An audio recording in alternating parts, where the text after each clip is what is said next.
Hi, வணக்கம். நான் Vidya. Welcome to traditionally modern food. இன்னைக்கு கஷாயம் எப்படி பண்ணுறது அப்படின்னு பார்க்க போகிறோம். ஒரு கிராம்பு, குட்டி பீஸ் பட்டை, 1/8 டீஸ்பூன் தனியா, 1/4 டீஸ்பூன் சீரகம், 1/4 டீஸ்பூன் மிளகு, 1/8 டீஸ்பூன் வெந்தயம், 1/4 டீஸ்பூன் இஞ்சி, குட்டி பீஸ் மஞ்சள், 1/8 டீஸ்பூன் ஓமம். எல்லாத்தையும் நல்லா சேர்ந்தாப்பில் தட்டிக்கோங்க.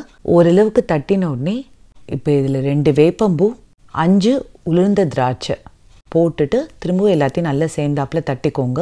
இப்போ இதை எடுத்து வச்சுட்டு தண்ணியை கொதிக்க விட்டுக்கலாம். ஒரு பேனில் 1/2 கப் தண்ணி ஊற்றிட்டு இதை நல்லா கொதிக்க விட்டுக்கோங்க. தண்ணி இந்த மாதிரி கொதி வந்தோடனே இதில் நம்ம தட்டி வச்சதெல்லாம் ஆட் பண்ணிவிட்டு மீடியம் ஃப்ளேமில் 5 நிமிஷத்துக்கு கொதிக்க விடுங்க. சப்போஸ் உங்ககிட்ட மஞ்சள் இல்லைன்னா தண்ணியை கொதிக்க விடும்போது மஞ்சப்பொடி போட்டு குக் பண்ணிக்கோங்க. 5 நிமிஷத்துக்கு அப்புறம் அடுப்பை லோ டு மீடியம் ஃப்ளேமில் வச்சுட்டு இன்னொரு 5 நிமிஷத்துக்கு குக் பண்ணிக்கோங்க. இப்போ 1/2 கப் தண்ணி ஊற்றிட்டு அடுப்பை லோ ஃப்ளேமில் வச்சுட்டு ஒரு 4 நிமிஷத்துக்கு அப்படியே விட்டுருங்க. 4 நிமிஷத்துக்கு அப்புறம் சிட்டிகை உப்பு போட்டுட்டு அடுப்பை ஆஃப் பண்ணிவிட்டு தட்டு போட்டு மூடி 10 நிமிஷம் அப்படியே விட்டுருங்க.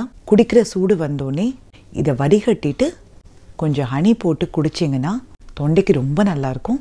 கண்டிப்பாக ட்ரை பண்ணி பாருங்கள். இந்த வீடியோ உங்களுக்கு பிடிச்சதுன்னா லைக் பண்ணி டிஎம்எஃப்பை சப்ஸ்கிரைப் பண்ணிவிடுங்க. தேங்க்யூ.